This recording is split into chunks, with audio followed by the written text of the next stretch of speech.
So yeah, welcome to Two Asian Blokes podcast, a podcast where we talk about Asian pop culture, food, music, TV shows, video games, whatever we're feeling at the time, really.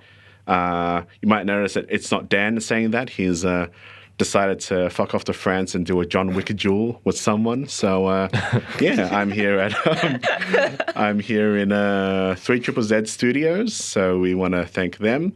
So you'll be seeing some video today and a very special episode today. So I've had some feedback from some friends and they say, you know, Thavy, why are you always talking about other people's films? Like, why don't you talk about the shit that you work on?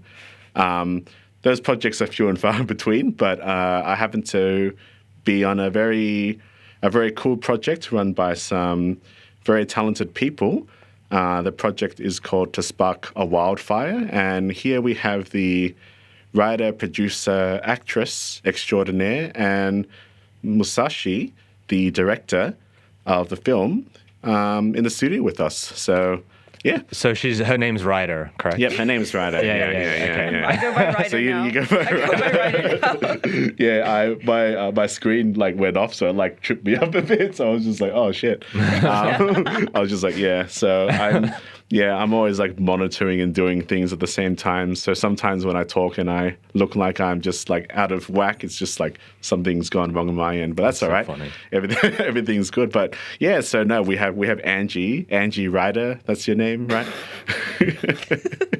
No, I'm very happy to be working with these guys. They're very cool people. They're boosting the Asian Australian quality of content that is coming out of here. But I'd just like to ask, any one of you guys can go first.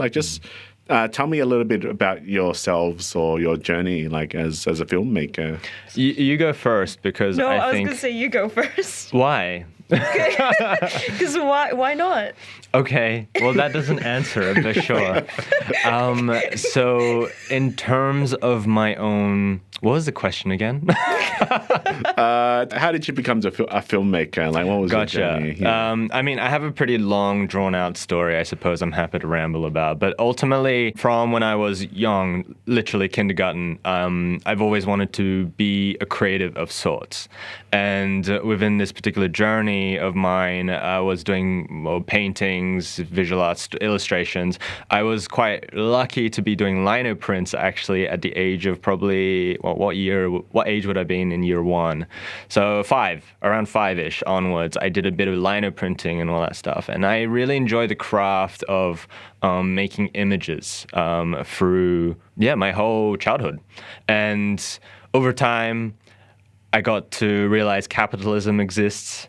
And I had to realize that I got to make money somehow. And that went into the trajectory of maybe something more in a design sense. So graphic design was a journey I ventured into post-high school. And I studied for 3-4 years. And then after that, I got bored of graphic design. The clients I had, unfortunately, just seeped the creative joy out of it. And there I felt a bit stuck. I didn't really know where I wanted to go. And reflecting upon all the projects that I did, it was always about storytelling. And with that, I was like, let's go into comics. But then I can't draw that fast. So I was like, this isn't the best industry for me, practically. And then, filmmaking came into the picture because why not? I've always loved films, I suppose, as I was growing up. And not that I was 100% attuned to the craft per se when I was young, but I suppose over the years I started to watch more and more films naturally and fell in love with just the whole experience. For the most part, Hollywood was the thing that drew me in. But over the years, as I went into filmmaking and studied it for 2 years, I came to realize that I... loved the boldness of filmmakers or the potential boldness of filmmakers. And I think, watching international films especially, just films that aren't in English, things like Wong Kar Wai, and that particular filmmaker is very much a heavy inspiration for the film that we're working on.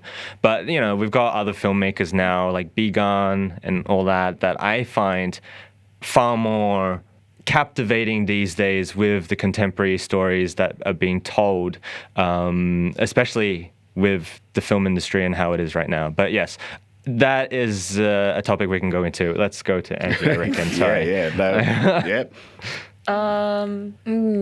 Okay.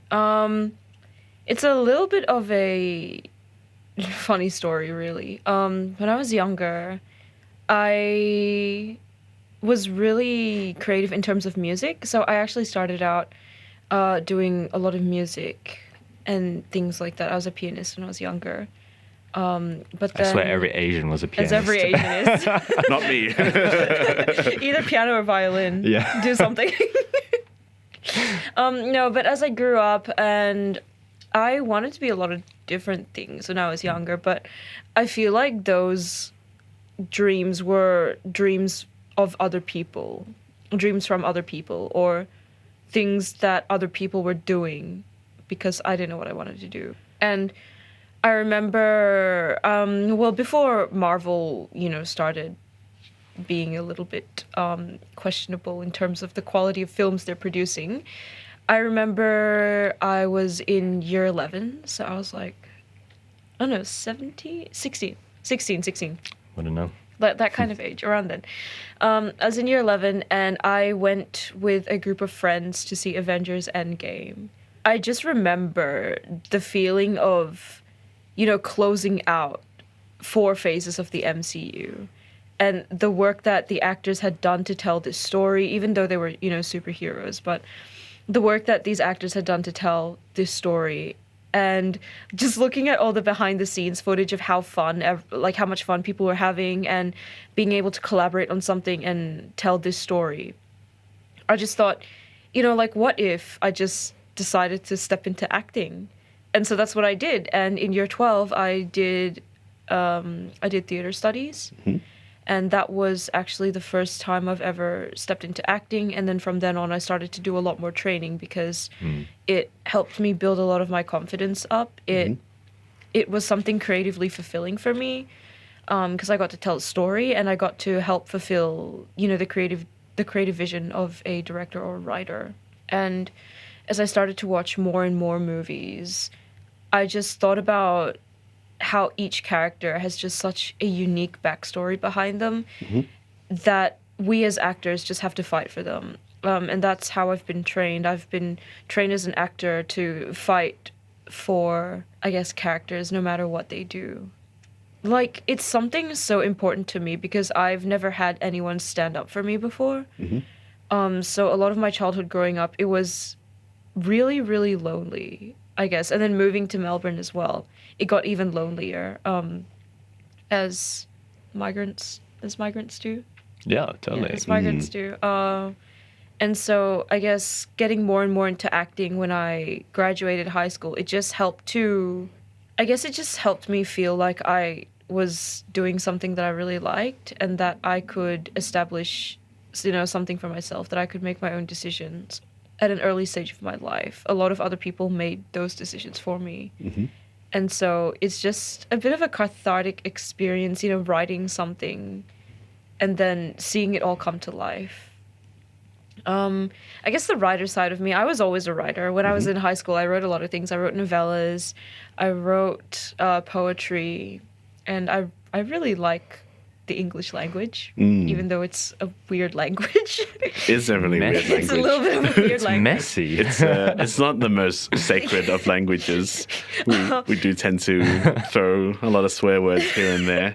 We do, but yes, I do enjoy writing a lot. That's where my writing came from. And when I went to uni, I did a unit of screenwriting, and then I started deferring from uni to focus more on acting. So I guess you could say that, coming to where I am now, a lot of the people I've been inspired by were definitely filmmakers that I watched with my family growing up. So Wong Kar Wai, Zhang Yimou, a lot of those old Hong Kong cinema style movies that, propelled Asian cinema up into their golden ages. A lot of those filmmakers I watched.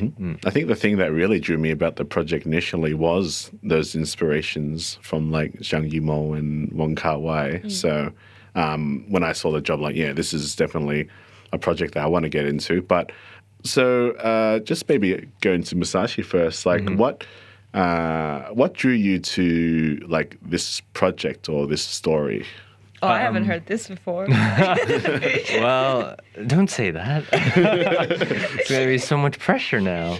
Okay. So, We've got you on board now. well, I mean, look, the truth be told, when I saw it, it was actually through a general call out for a director, which is first off very rare in the Australian industry because most people who are trying to make a film are wanting to be the director / producer.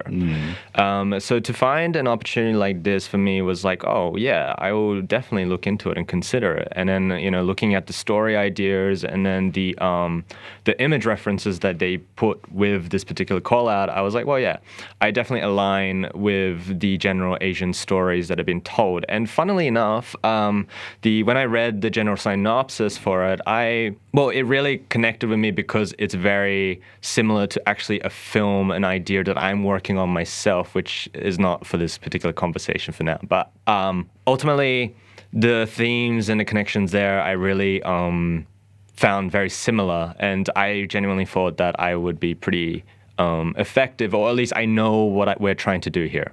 And with that confidence, hopefully, it translated in our interviews, etc. when I was applying. But for the most part, I sent them my script that I was working on, a separate one, obviously. And I just said, hey, look, I think thematically there are some things very similar to Spark A Wildfire. And I would love to see if we can have a conversation, whatever that is. And, in the end, I had no concerns per se in terms of whether I got it or not because I was confident I was get it, but more that I was I just wanted to communicate with more Asian Australian filmmakers, and to be able to make that connection, even if I wasn't to collaborate on this film, it didn't really matter because there is so far and few of us really who are trying to really push the boundaries of the cinematic landscape in Australia, at least, because I feel like this industry is really safe here. It is. Can confirm that as an actor as well. Yeah. Oh, gosh. A lot of the stories that, frankly, are being made, I sometimes question why do they need to be a film? To me, there's a lot of stories out there that can be just a book. And obviously, there is a marketability to adapting a book and making it into film. And you've got like a percentage of an audience from the book already that you can use to make the film feasible and be of some form of success. Maybe not financially, especially within the indie realm. But to me, I feel like a film has the potential to push it more than just, adapt a book, adapt a writing of sorts. And reading this script specifically, I always make my decisions on whether I commit to something based off a script rather than the pitch, the image references and the inspiration. Because to me, I think the script really shows the heart of the story for the most part. But there was definitely heart to it from where it was coming from, especially like based off the fact that it has very personal relations to Angie specifically. I think it was really helpful to have this conversation with her initially because, I know where she's coming from and I know where this story could potentially go. And also just having the challenge to direct another person's script. It's a rare occasion, especially with the indie spectrum. So I really wanted to have that opportunity. Also, what's it actually like when you got that email from us? What do you mean? Like we were like, oh, director offer. What was it like?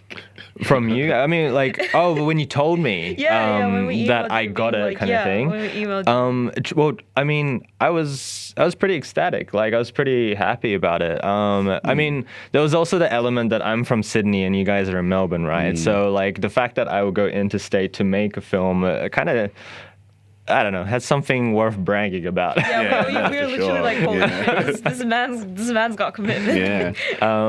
And additionally, on that same day, I actually got COVID for the first time. Oh, really? Yeah, I remember that. And you were stuck at home all week, and we were having like meetings then. Honestly, it was a silver timing. lining It was good timing. because frankly, yeah, like getting COVID and just being stuck at home for a week, forced me to really be available for the meetings, preceding the acceptance of the gig. And yeah, it was pretty funny. Yeah. It's funny. I remember was it emailing or messaging? No, you emailed that to me. I can't remember. You emailed that to me, and I was like, that's so funny. Actually, I want to go back on your comment earlier. You mentioned that when you read the script, it's not something that you immediately got straight away. Yeah. And sometimes when you are applying for a role, there's a pressure of like, if you read the script, it's like, oh, I should understand it 100%, otherwise. Right. But the thing is, and I think this is the really good thing about the script and the story, is that it's not something that is immediately apparent on your first read. You have to read it a couple of times. And I realize my enjoyment of film is rewatching films. Sometimes I'll watch something, I don't always get it, and then it's just like, but I still enjoyed it. There's still like a connection to it. And I think that's like the heart that you were talking about that come from Angie. That's why I always watch Beacon's films like multiple times. That's why I also watch Everything Everywhere All at Once like 3 times. Oh yeah, I watched it 3 rewatched that times. because I couldn't understand what it was like the first time, but then I was like, oh my god, this is such a good movie. Because you were saying how personal the story is to Angie. Well, Angie, would you like to just give a brief synopsis or just tell us about the story? You don't have to give away too many plot points. God, I'm like, I can't remember the log line. I'm like, if I remembered the log line, that would be the perfect way to say the synopsis without spoiling major things. Help. It's essentially... I'm going to spoil too much if I talk. It's essentially following this Chinese-Australian daughter. Her name's Min, and she has been ostracized from her family, and the traumas that come from that, well, it's traumatic, naturally. And I think it's really showing the kind of processing of that. It's a meditation on that process, I suppose. And additionally, it's following another side character, and these two strangers essentially meet, and that connection really creates a sense of comfort in a space that they're not really familiar with, which is, in this case, Melbourne. Fictional Melbourne, of course, to some capacity. But overall, it's really following there's four key characters in this film, but it's really following 4 lost people, lonely people in a city they're not familiar with, and trying to find, everyone's kind of leaning on each other to depend on some sort of comfort or reminder that it is safe to be here. And not that Melbourne is a dangerous place based off my visit here, but I think it's that emotional sense of knowing. My stomach is rumbling viscerally right now. I'm so sorry. That's all right. I think I heard it, but that's okay. I'll tell our sound editor to boost that sound as well. Yeah, can you accentuate that stomach? Essentially, it's about 4 lonely people in a city. Hard to find connection. That's how I see it, generally speaking, if I were to really simplify it. But each character is different in their directions and trajectories, and their, I suppose, desires, and what they're entitled, what they think they're entitled. That's about it. Yeah.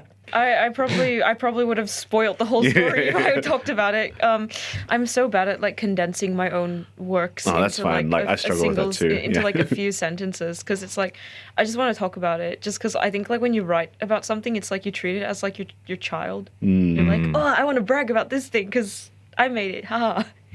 Kind of thing. But yeah, essentially the characters, each character has something that they want to let go of. Which I think is also another key concept that I was working on all the way back when I was still writing the first draft, is that I wanted it to be about human connection. First of all, finding that connection. I wanted it to be about reconciliation, so reconciling with yourself, but also with other people, and ultimately the biggest thing is letting go. And all 4 characters in that have something that they want to let go of. But it's up to them whether they want to pursue like, like pursuing that action of choosing to let go, or if they don't.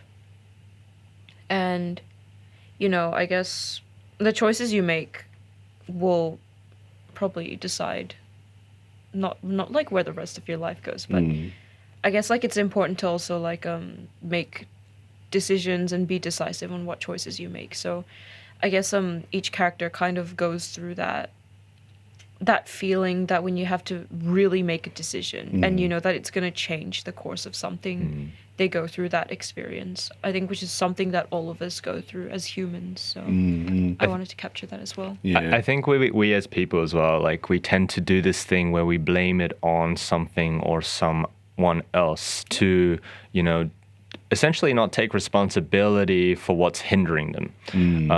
I was actually in conversation with one of the actresses who may potentially be playing this in this film, but we were just really going into the conversation of how just like, these people, once they get into a position of stasis where, nothing's really changing, the only thing that they've got is maybe a sense of comfort, perhaps.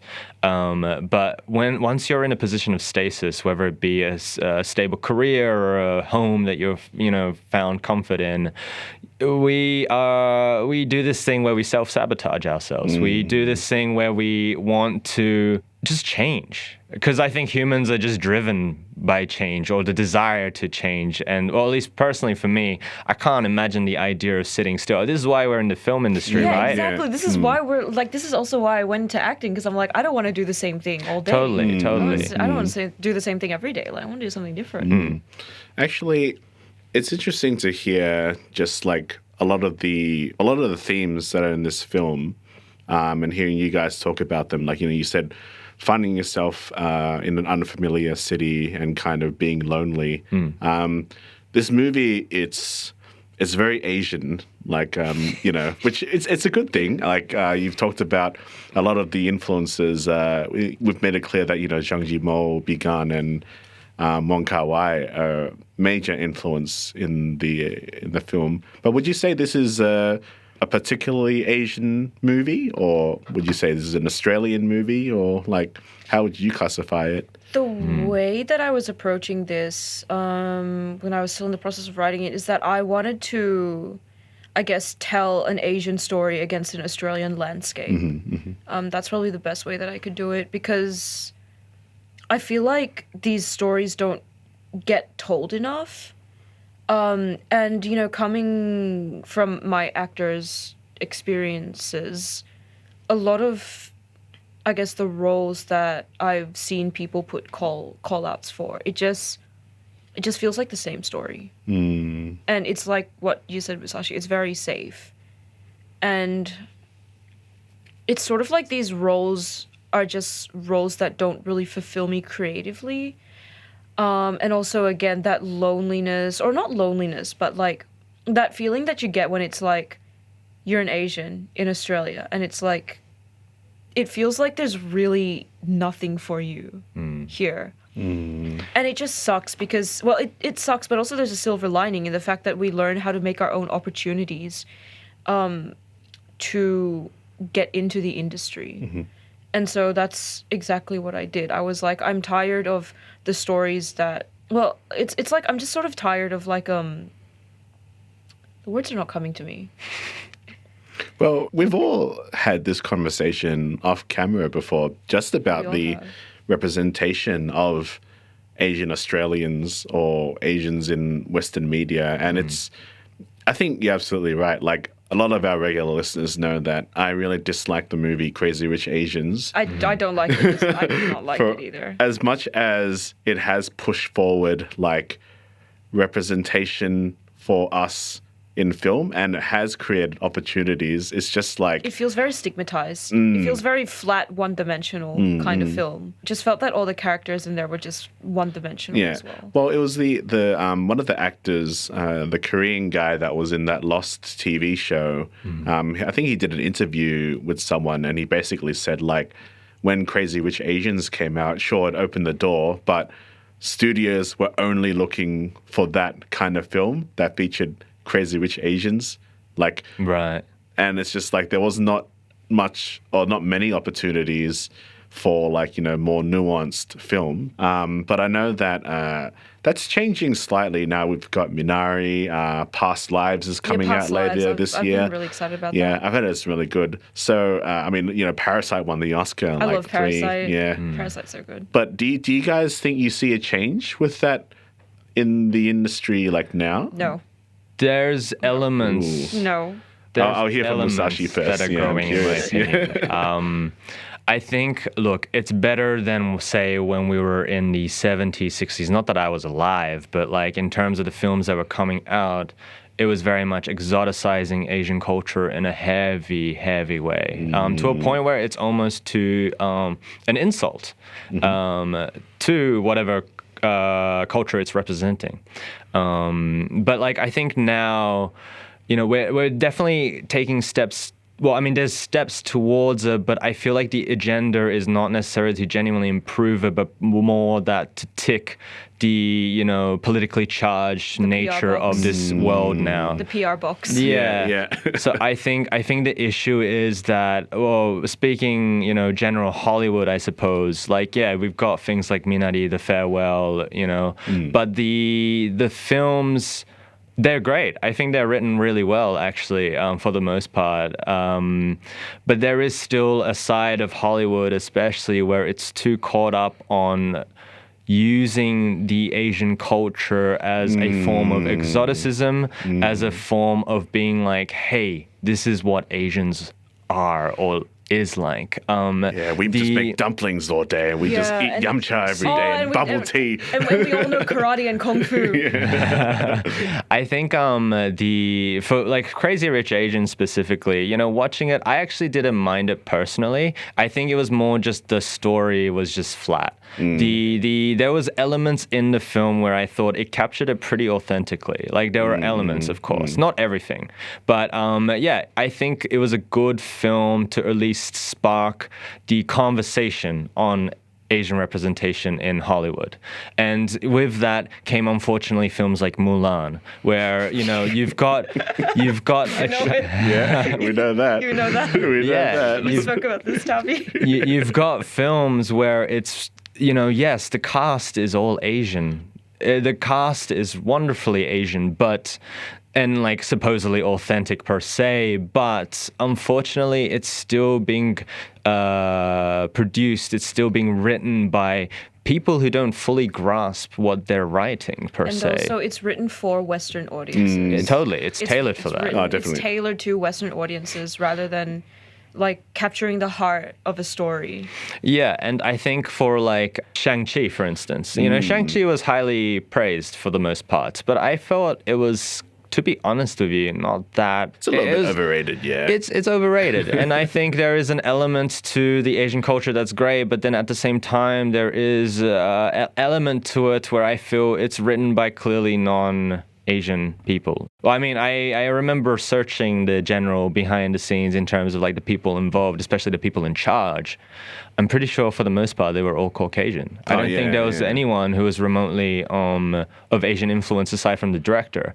And the director, I'll say, Destin Cretton, I think is his name, Daniel Destin Cretton. He, I believe, isn't Chinese. I think he's quarter Japanese. Oh, really? I know he was Asian, but I didn't know he was Japanese. So even then I felt like, well, I mean, look, it's fine for another Asian to make another film of another Asian culture, but I think there needs to be more agency given to like, say, especially with Shang-Chi, a bit more of the Chinese influence. But then again, look, Shang-Chi comes from the exoticism of Asian culture in terms of his fruition as a character. In the comics, oh my God, like the way he was written was literally just Asian stereotype, Kung Fu Man, So it comes from a root of wrongness anyways in some ways. But I think there is definitely ways to improve it, or at least take steps to find... to avoid misrepresentation. That's really it. I think also another problem with like having Asian representation in Hollywood is that now everybody wants to have an Asian in their film. Because you were saying before, you got a much stronger opinion on this on this field. So feel free to elaborate. You've got the floor. Oh my God. it's like any of the roles that I see, or like any of the roles that are sort of like been passed on to me, for my consideration, of course. It's sort of like, it feels like they just want me there to tick a PR box. And it's like, hey, with all these Asian films coming out, we're going to put an Asian in our film and have that representation. We tick the box. Cool. And I've said this to like everyone who's like my team on this film. I've said it to everyone, and I've said there's a difference between having a diverse cast and telling a diverse story. And a lot of the movies, I feel, do not tell a diverse story, and they don't tell it authentically, and they don't represent us fully. Because there's a difference between making a movie and tailoring it to a Western audience and just having like an Asian person there to tick that box. But then the other side is you're not capturing it the way that it should be captured. And it's like, I just got so tired of that I was like, okay, fuck it, I'm just gonna write my own thing. And that's how this film came about. And I threw a lot of my personal experience into it. And a lot of I took inspiration from the interactions that I've had with other people for it. And I created the first draft of the script, and it took so long to make it right. Me and Musashi spent countless meetings and 9 drafts before we got the final draft. But it was just because like we wanted to make it right. And Musashi here was just so like considerate and so kind enough to, you know, have enough patience to deal with me being like, hey, I want this line change, or like, hey, I feel like this may not capture the character entirely. And Musashi is so great and just so patient enough to just work through that whole process with me. And now, like, we're both really happy with the script. I mean, that's the beauty of filmmaking, in my opinion, where if you have no ego, if you are genuinely here to grow and collaborate together, there is so much potential for where the story could go.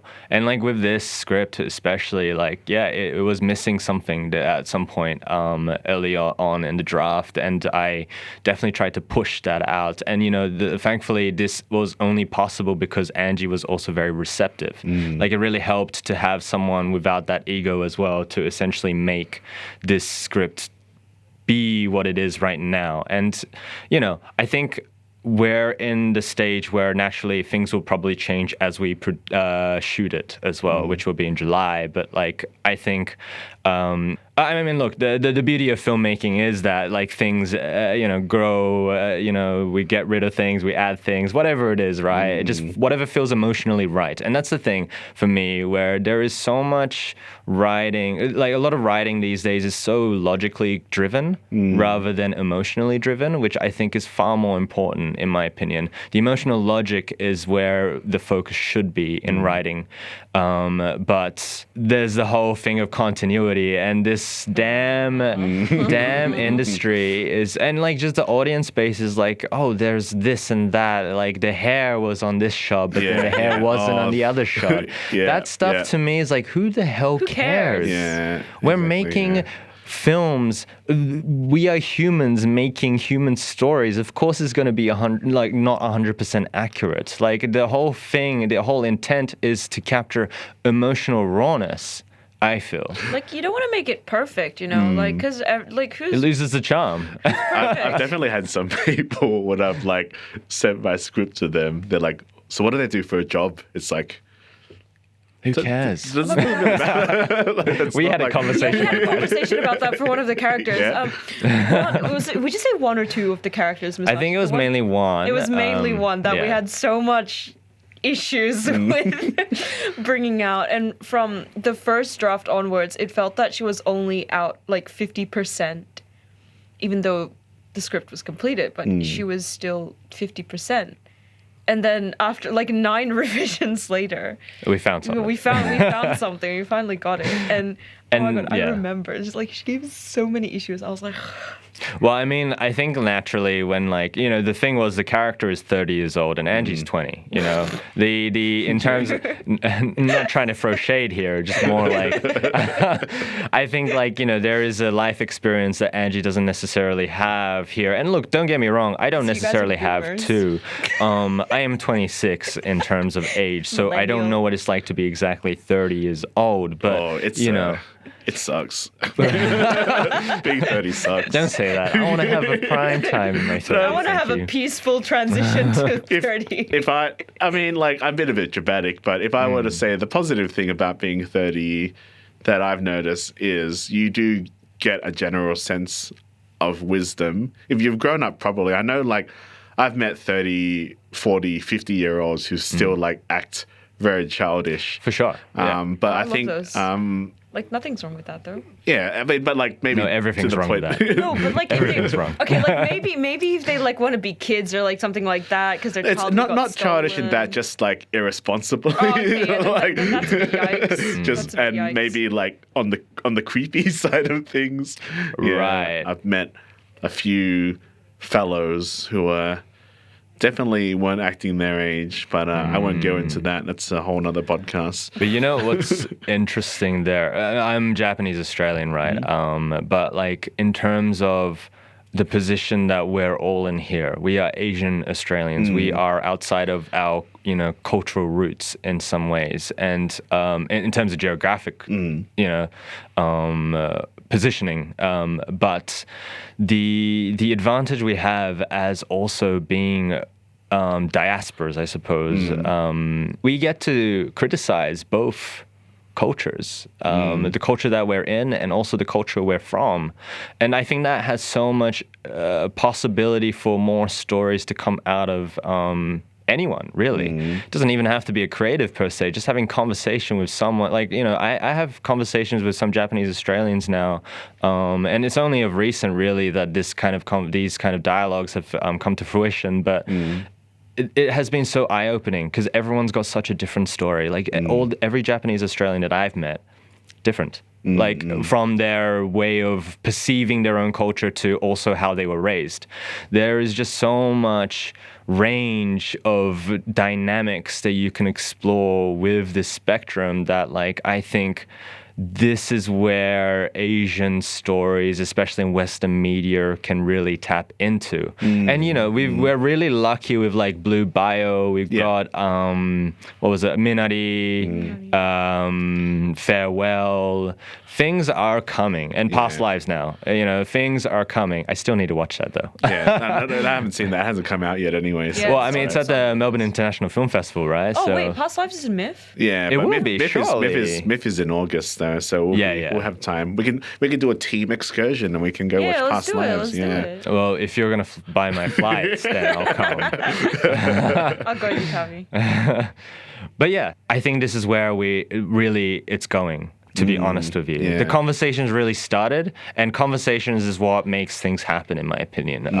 Without it, well, I mean, this is why in the past we didn't have films in this spectrum because no one wanted to talk about it because it was like too taboo or something. It was like that, or they were just purely ignorant. Yeah, I think it's ignorance. There is a mix of it. I mean, do you remember that? It was a Marvel head or something. And this is a comment that, like, still, like, gets under my skin.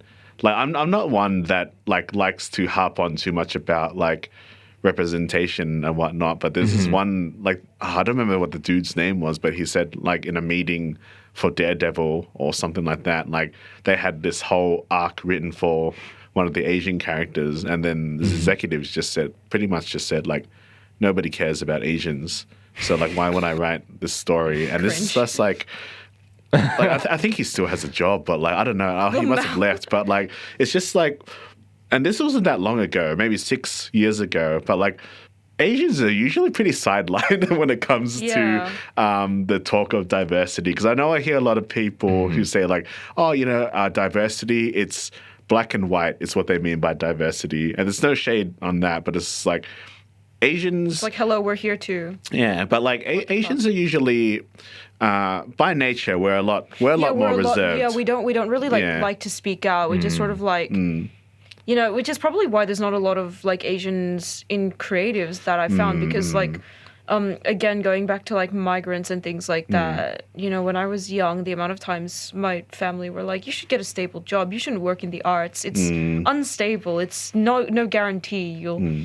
do anything. And I was like, but I don't want to work a boring 9 to 5 same job every day. Like, Well, not everyone's meant for that. And, Yeah, yeah. like, I mean, and that's fine. If anyone, like, the people who are like happy having a stable job, sure, like, good for you. But it's like, what you believe in, like, what you've, like, your experiences in the world does not shape my experience in the world. Like, I can make whatever opportunity I want to make for myself.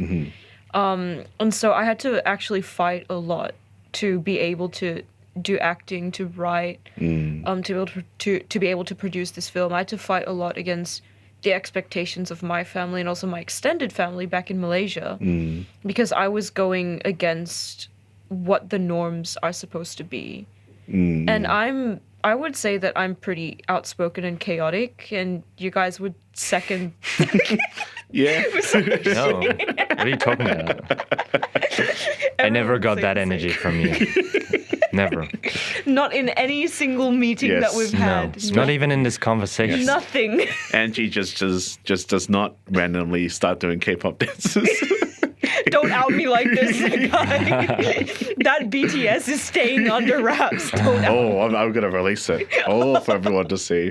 I'm going to make people pay for it too. We're gonna get copyrighted, I swear. No, I can't actually use that because the music was playing, but it is. It's copyright. Yeah, that was fun. What you could do is just show the footage and then just say in subtitles, imagine the song of whatever song they were playing and be just displayed there. Then I think that'll work. You were quite good at the dances, I must say. So I don't know, man. I'm just too bored. I get like so bored all the time when I'm at home, and I just like jump from one place to another. Like, literally, the amount of times like I've randomly called Musashi just to like talk about something random or insignificant. Like, it's 50-50. I call him. Musashi's probably like, is it gonna be something random or is it gonna be about the production? And I'm like, I don't know. I'm bored. I try to answer for the most part. I think I do. You do. You're fine. I do try to have boundaries though, in terms of just the amount of work I put into things, just because I overwork myself. But, Yeah. I don't. That's I can stand the I relate to Asian that. I the relate Asian to you. that as well. Oh, it totally is. It totally is. Actually, I wanted to.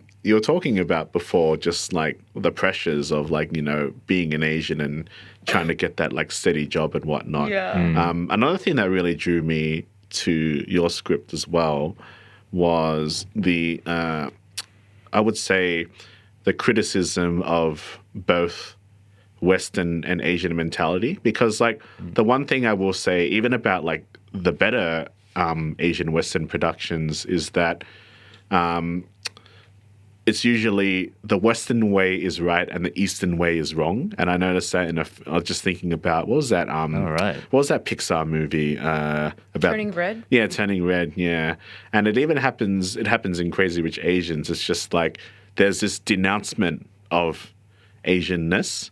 And I think a lot of I thought in people... Crazy Rich Asians it was flipped though, because it was Eleanor being too Yeah, it was emboldening too the Asian judgmental of- perspective. Yeah, but the thing is, Yeah. it's kind of like, that's the Asian way, like, but like in the end, it's like the Western aspect of be free and be accepting, which is like Oh yeah, true. I think I get what you mean, because it's like because like movies place a lot of emphasis on this judgment. It's like maybe we shouldn't be adopting to this way of life, but then at the same time, you also kind of have to respect that that's the way that my parents grew up with, or the way that because like I went to Australia when I was like 8, so I've been floating in this weird liminal space of being a migrant. Like, I'm not Asian enough, but I'm definitely not Caucasian enough. Yeah. And No, I think you're pretty white.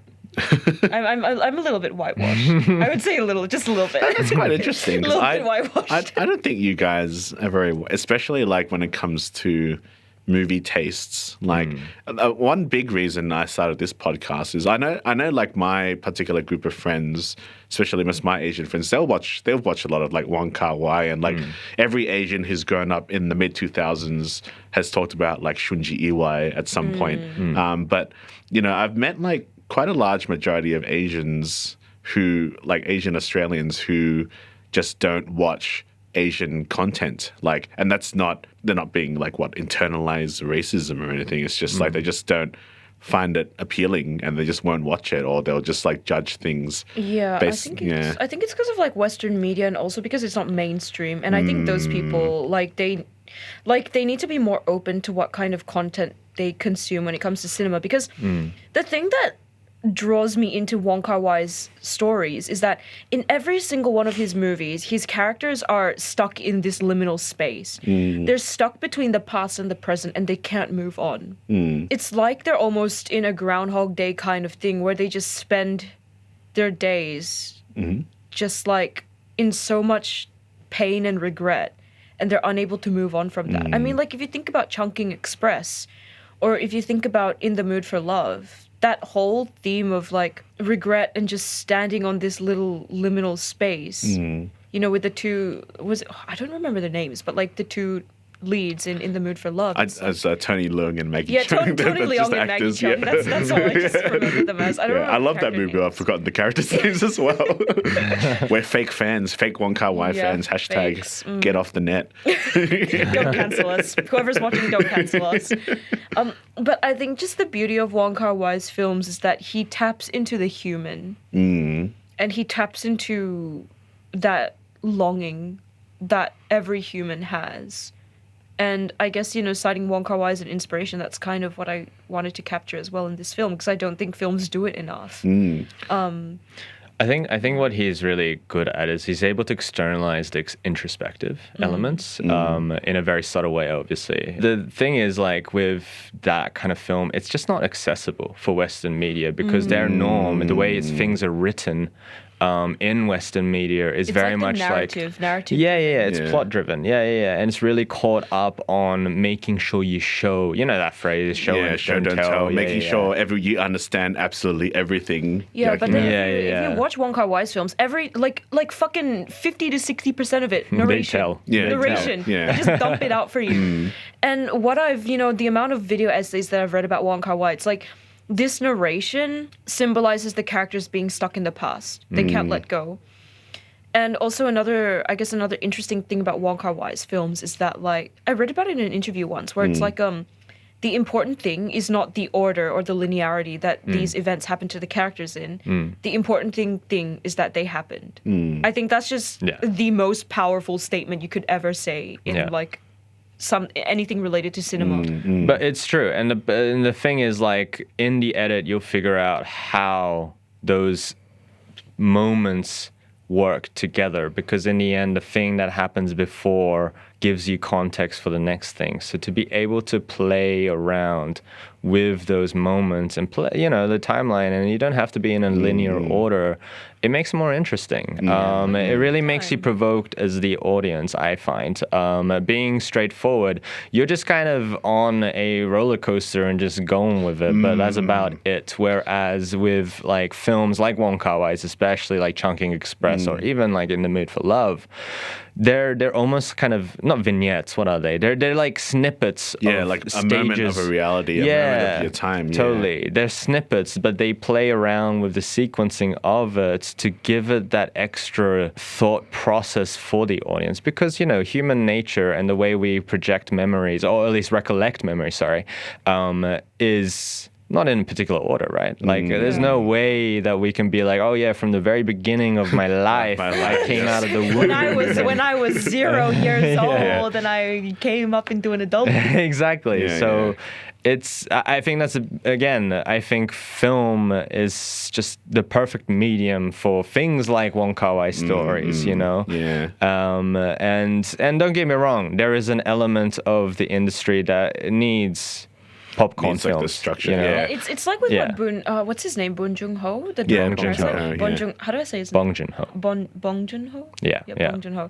It's like how he said that, like, if people could just get over the barrier of subtitles, the amount of films and That stories you they would be open yourself. exposed to. Actually, it's Guys, interesting. get over subtitles. Get over subtitles. It's interesting. Should we that just make you, this We should subtitle? just subtitle this whole film. We should just subtitle To Spark A Wildfire. I'll rewrite the whole thing in Chinese, bro. I'll rewrite the whole thing in Chinese. I wanted to, like, you're talking about just like the medium of film and why film is such a good medium is for these kind of more pensive Asian stories that you said, like, a lot of it is narration, because, like, when you are learning screenwriting, and I struggle with this as well, it's because most of the screenwriting advice comes all from Western writers. Yeah, Yeah. I was told that narration is bad because it's lazy, and I'm like, what? But it's just hard because like sometimes it's like you got to have your inciting incident. What's the arc? What's the conflict? And like so it's kind of like every time I will read these like structured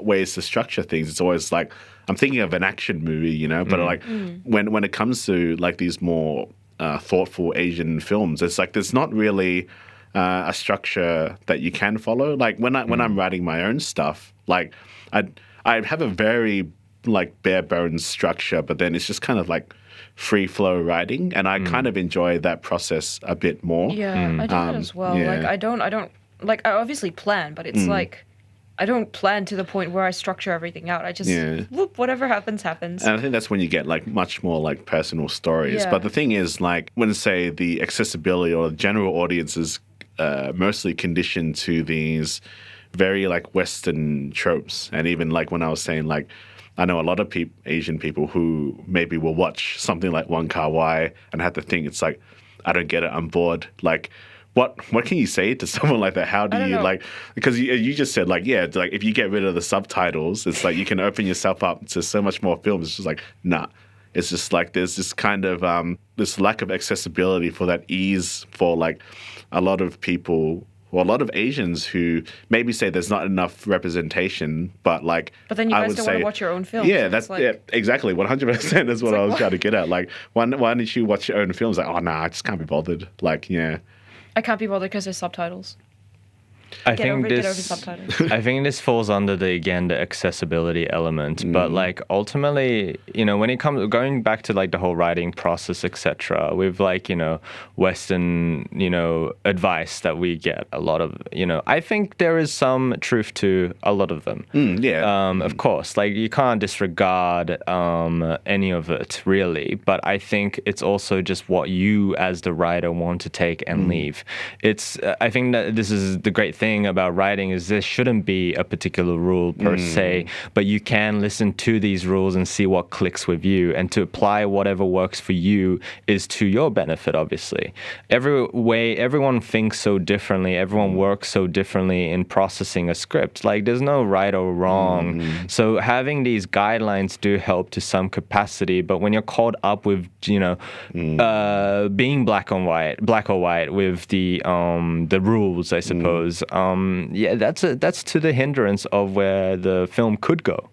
You can still make a probably successful Hollywood film, a story at least, equally effective to like a Marvel film or whatever if you follow these particular structures. But it's just you're not going to stand out as a writer. Yeah. You're not gonna. You become replaceable. Yeah, expendable. And I think the unique thing about us as people is that we have such different stories, as I said before, and you know, with that we can use that to our advantage to be unique, to be expressive in a different way, to be bold, to try to challenge the medium of film. Like let's say Parasite, for instance. That was a really good accessible film for Western media because the structure and the way it was told had elements of what we normally see in Western media. The best part about Parasite, in my opinion, is the lack of, being constrained in one particular genre. You know, you start with this comedy, and then halfway through it becomes a thriller. And becomes far more interesting because you just change pace, you change whatever it is. And Bong Joon-ho wasn't caught up in making sure that it follows a thriller genre per se. He just wanted to write it because it felt right. Whenever comedic elements come into the film, it just felt right to write it, essentially, to shoot it, whatever it was that he processed with the film. But like, I think the rules that have been established, it's good to have, but it's also good to be able to find the confidence as a creative to throw it away and try something new. That's where I think a lot of films should go, or a lot of like projects should go into. Know the rules, of course, of course. Yeah. But like, don't be afraid to break Yeah, them. don't be afraid to break them. Totally. Yeah. Even if you don't fully grasp it yet, it's okay. Just try it and just see what works, what doesn't. And like, I think with with the whole process as a filmmaker, you're going to make hopefully your next film and the film after that, so on and so on. And you want to just keep exploring where you really align creatively. And I feel like the best part about all of this is that, with To Spark A Wildfire, we'll do one way, but then like with my own film, which I'll be making in November, it's going to be completely different. And I love that craft, and the joy of doing that is more important to me than what's right or wrong. Just the structure. Who Very, cares? very good answer. I think the advantage of us being Asian Australian filmmakers is that we do have a big Western influence. So, like, I've kind of said a lot in this particular talking about, Asians should, like, seek their own roots and stuff. But it's also, like, we also should not dismiss, like, the Western influences as well, because I love a lot of I'm a big Martin Scorsese fan. My influence as a screenwriter is Charlie Kaufman movies. Like, I love his stuff. Like, I think there's almost like this. What I've noticed in some films, it's like this trying to lean in too much of like being Asian, that it's like kind of still fetishizing what Asian totally. is. Like I've noticed that in some films. So it's like we shouldn't be afraid of like our Western influences as well. Yeah. I mean, we are more nuanced than that, And like humans in general are more nuanced than that. Like it doesn't matter what race, doesn't matter what positioning you are in life. I think it just the films are too like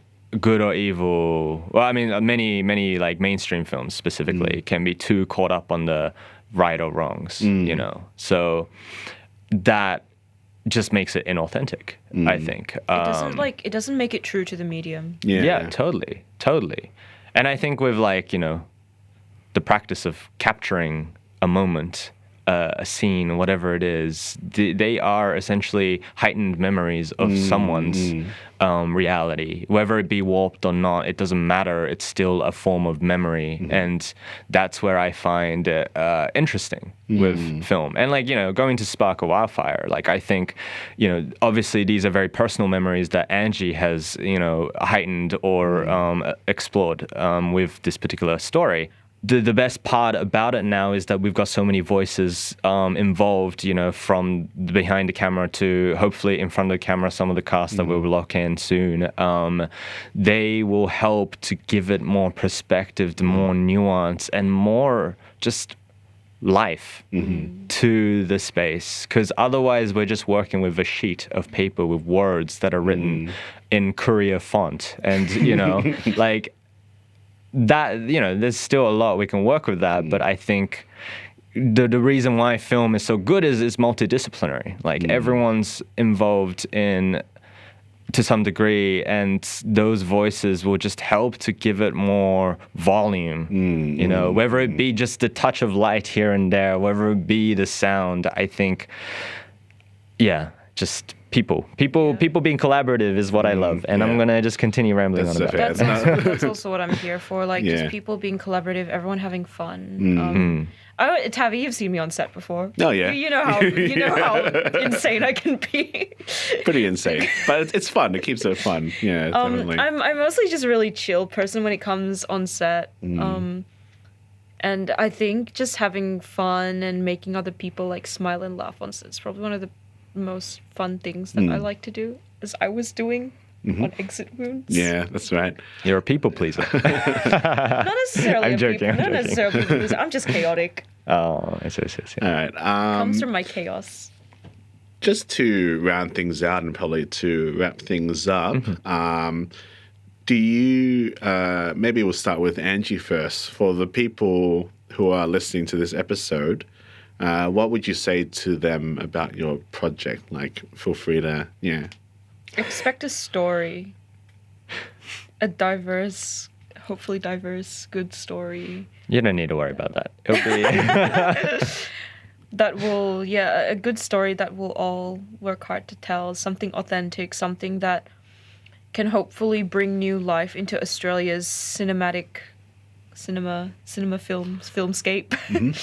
Australia's filmic landscape. That's just what I want to do. I want to not just as an actor, but also as a writer and producer. I want to do things that, will bring new life and will bring new perspectives into what other people are watching. Because I guess like this just comes from me as an actor and what I believe in the industry. But like as an actor, we're always taught to fight for our characters. We make it about our characters and the people that our characters interact with. We don't make it about ourselves. Otherwise, we'll get caught up in our performance and it'll look stiff and not fun to watch. But it's like, oh my God, I forgot what I was going to say. Brain fart moment. But it's like, yeah, just changing the filmic landscape, fighting for something that I've really been passionate about since I started getting into the industry. And yeah, I'm actually so mad what I forgot about. It sounded good in my head, but then I forgot, and I'm like, ugh. That's all right. That's just us as The people. pressures of recording. Yeah, but how about yourself? What would you say to the audience, potential audience that are listening to this? Well, whoever's listening, filmmaker or audience, whatever the case, the main thing for me is that I really want to provoke the audience, whoever watches the film. And it can be a conversation about the craft of filmmaking or the subject matter, but to me, that's where I really want to push with anything that I make. And so with To Spark A Wildfire, especially the craft of filmmaking is really important to me. And I have the opportunity to really explore where the particular how the scenes could play out via the performance of the camera. And then on top of that, like in terms of the story itself, like I think it's a great opportunity to just have another Asian Australian story, an Australian story, really. It doesn't have to be Asian per se. I think it's just like we are in such a multicultural country that like to just film dusty noirs, as the only genre to exist in Australian cinema. Like, there's so much more than that. And obviously there is. And there's also a lot of, like, crime Australian stories that are coming out. And, they're great to some extent. But I think we're more than that, And, like, the problem with the narrative industry as well, actually, sorry, I'm going off a tangent again. But the problem with narrative industry here is, like, when you say you want to venture into narrative, especially above-the-line people like writers, directors, producers, most of them are recommended to go outside of Australia because it's more interesting over there. But what happens to Australia? Australia is just going to be stagnant. Australia gets nothing. You get maps, you get maps, you get travel guides. Very true. But that's the thing. It's like we just don't have enough opportunities here. And I know I keep going back to as an actor, blah blah blah. But you are an actor. Yeah, I am. And it's like this is mainly my experience and what I've felt and where I'm coming from. It's like there's no opportunities here. It feels so flat and so safe here that like I feel like the only thing that we're known for are just like TV programs. To add on to it all, like To Spark A Wildfire, for me as a filmmaker personally, I'm trying to put together this idea for film craft, which is Free Quarter Films. And Free Quarter Films is essentially, my goal personally is to really push the boundaries of the medium in Australian cinema and to celebrate Australian cinema because I think there isn't really enough of that. Yo, bro, get me on board. What the hell? Well, yeah, of course. Get me on board. And also, I remember the thing that I forgot before when I had the brain fart. Actor thing. When I was said, like, fighting for a character and things like that, and that's the thing that we have to prioritize as actors. That's our job. We fight for other people. We stand up for other people in the form of our characters because every character has a story. I like to say that the way that I view film itself is that, you've got, like, cardiologists who study the heart. You've got like psychologists, they study you. I like to believe that film and cinema and like acting itself is the study of like humans, like the study of being human, the study of a human. Because you're essentially taking a human and you're just like undressing them and you're just not like physically undressing them. You guys are gross. Stop it. Hey, I wasn't thinking that. I don't know how else to say it.